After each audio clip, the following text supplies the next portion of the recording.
माझी जन्मठेप भाग 139.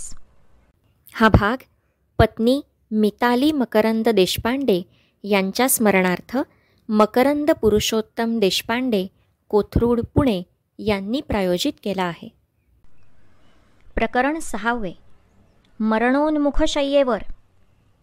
युद्धाच्या उत्तरार्धातील ह्या सार्वजनिक उलाढाली चालल्या असताच मागे उतारा दिलेल्या पत्रात उल्लेखिल्याप्रमाणे आमची प्रकृती दिवसेंदिवस खंगत चालली.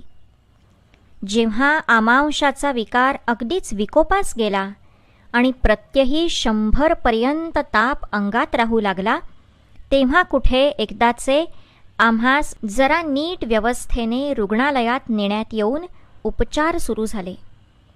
कोणत्याही बंदिवानास रुग्णालयातील थोडा बहुत आराम आजारीपणात कारागारात येताच मिळू शके. आमचा आजार इतका विकोपास गेल्यावर आजारीपणात रुग्णालयात शुश्रूषा केली जाण्याची ती सवलत आम्हास 8व्या वर्षी देण्यात आली. नाहीतर आजारी झालो तरी कोठडी बंदी काही सुटली नव्हती. एकदा रुग्णालयात नेले गेल्यावर मग पर्यवेक्षकाने कारागारात शक्य तितकी आमची व्यवस्था केली. अन्न वारंवार पालटून पचेल तसे देवविले. या परिवर्तनास मूळ कारण आमच्या पत्रांनी हिंदुस्थानामध्ये विधिमंडळात आणि वृत्तपत्रात चालू झालेली चर्चा होती. परंतु ही बरी व्यवस्था इतक्या विलंबाने झाली की प्रकृती सुधारेना. अंगात ताप भरे तो उतरण्यास क्विनाईन एकसारखे देण्यात येई. त्यामुळे आमांश आणि रक्ताची आव वारंवार त्रास देऊ लागली. केव्हा केव्हा भात वा दूध जसेचे तसे रेचात निघून जावे इतकी पचनशक्ती क्षीण झाली. पोर्ट ब्लेअर म्हणजे अंदमानमध्ये क्षय आणि मलेरिया लागला होताच. 6-7 महिन्यांनी क्षयाची शंका आम्हासच नव्हे तर डॉक्टरांनाही येऊ लागली. हे साहजिकच होते. त्या रुग्णालयात आमच्या आजूबाजूस चांगले दृढकाय असलेले धष्टपुष्ट राजबंदी आणि बंदी क्षयास, आमांशास आणि मलेरियास बळी पडत होते.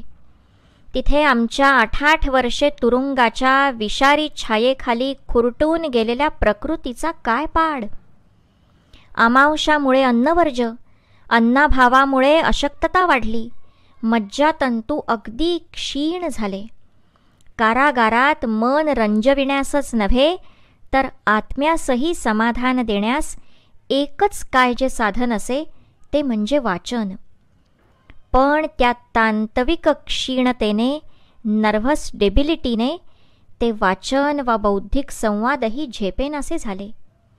जरा वाचले वा बौद्धिक संवाद केला की ताप झटकन 1-2 अंशांनी वर चढे. म्हणून वाचन सोडले. पुस्तके जवळ देखील ठेवीनासा झालो. खाटेवर पडून असावे.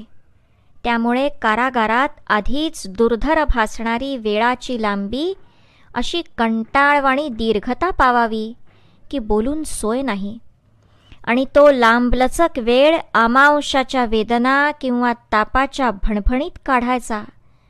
तरी त्याही स्थितीत मागच्या प्रकरणातून वर्णिलेल्या सार्वजनिक खटपटी तसाच शक्यतो करीत राहिलो. राजवाड्यातही रोग असतातच. एखाद वेळे वाटे की कारागारात आपण आजारी पडलो म्हणून आपल्यास कारागाराचा विशिष्ट त्रास होतो आणि बाहेर असतो तर बरे असे वाटले. पण कारागारावरच सर्व दोष लादणे अन्याय आहे. बाहेर तरी काय, जे बाहेर आहेत ते काय ह्या रोगांनी आजारी पडत नाहीत की काय. मलेरिया, आमांश आणि क्षय ह्यांना राजवाड्यांतूनही मज्जाव नसतो. प्लेगच्या साथी, इन्फ्लुएन्झाचा भडीमार सुरू होतो तेव्हा मुंबईसारख्या नाटकगृहांनी आणि विलासांनी आणि विद्युतदीपांनी झगमगलेल्या नगरातूनही घरोघर मरणाचे कण्हणे ऐकू येत नाही का. एकेका घरात 4-4 मरणाची अंथरुणे पसरलेली नसतात काय. मग आपण कारागारात आहोत या भावनेने जी एक दुःखाला तीव्रता प्राप्त होते ती बहुतांशी निरर्थक आहे. कारण बाहेरही ही दुःखे भोगावीच लागतात. अशा शेकडो झोपड्या आहेत, अशी शेकडो गावे आहेत की जेथे हजारो दीन दरिद्री ह्याच आजारांनी तळमळत पडले असता तुला कारागारात जो डॉक्टर, जी शुश्रूषा आणि जी औषधे मिळत आहेत त्यांचा लवलेशही लाभ त्यांना मिळत नाही. तुझ्या कारागारातील या परतंत्र दुर्दशेहूनही त्यांची ती स्वतंत्रतेची दुर्दशा अधिक असह्य आहे. मग आजाराचे दुःख तेवढे सोस.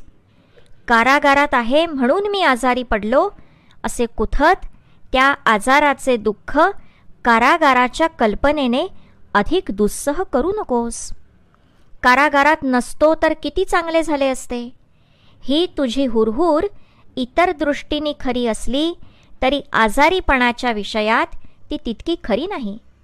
कारण आजार आणि त्यांचा सेनापती मृत्यू हा कारागारात वरचेवर भेटतो हे जरी खरे असले तरी बाहेर अगदी भेटतच नसतो असे नाही. कारागारीय जीवन बाहेरच्या जीवनाहून फारसे अधिक निरर्थकही नाही, कंटाळवाणेही नाही, शिळेही नाही, एकसारखेही नाही, हे तत्वतः झाले. व्यवहारता पाहिले तर जर बाहेरच्या स्वातंत्र्याधिक राष्ट्रीय चळवळी किंवा वैयक्तिक जीवनातील भातुकली सार्थ आणि गंभीर असतील तर हे कारागारीय जीवनही अगदी तसे नाहीच असे नाही. त्या राष्ट्रस्वातंत्र्याच्या महान ध्येयासाठीच हे कारागार, हा बंदिवास, ही तपस्या तू आणि तुझे हे सहतपी आचरित आहेत. त्या ध्येयाच्या गांभीर्याचे तेज परावर्तित होत असल्याने तुझ्या कारागारीय जीवनातील लहान सहान गोष्टीही बाहेरील मोठमोठ्या जीवनघटनांप्रमाणेच तेजस्वी आणि आदरणीय आणि महत्त्वाच्या भासणाऱ्या आहेत. रशियाच्या झारच्या किंवा एखाद्या रासपुतीनच्या विलासी आणि राज्यव्यापी उलाढाली लोक जितक्या उत्सुकतेने वाचतात त्याहून अधिक उत्सुकतेने आणि पूज्य बुद्धीने रशियातील एखाद्या अलेक्झांडरला मारून सायबेरियात सडत पडलेल्या क्रांतिकारकांच्या वैयक्तिक आणि लहान सहान हालचाली केव्हा केव्हा वाचल्या जातात. राजवाड्यावर केंद्रित झालेले नसते इतके एकाग्रतेने सार्वजनिक लक्ष केव्हा केव्हा निर्वासितांच्या झोपडीवर किंवा दंडितांच्या कारागारीय अंधार कोठडीवर विद्ध झालेले असते. आणि नसते तेव्हासुद्धा राष्ट्रीय उषक्काल यायला त्या अंधार कोठडीतील अंधाराच्या घटिका मोजीत बसणे अत्यंत अवश्यच असते आणि म्हणूनच अत्यंत महत्त्वाचे असते. मग कारागारातील जीवन केवळ कारागारीय म्हणूनच बाह्य आणि स्वतंत्र जीवनाहून हीनतर किंवा व्यर्थतर का वाटावे? स्वतंत्र जीवन वेड्या मना, ह्या कारागाराच्या भिंतींबाहेर का स्वातंत्र्य आहे? ह्या दगडी भिंतींपलीकडे सृष्टीनियमांच्या भिंती आहेत. मनाला इच्छेच्या क्षितिजाच्या भिंती आहेत.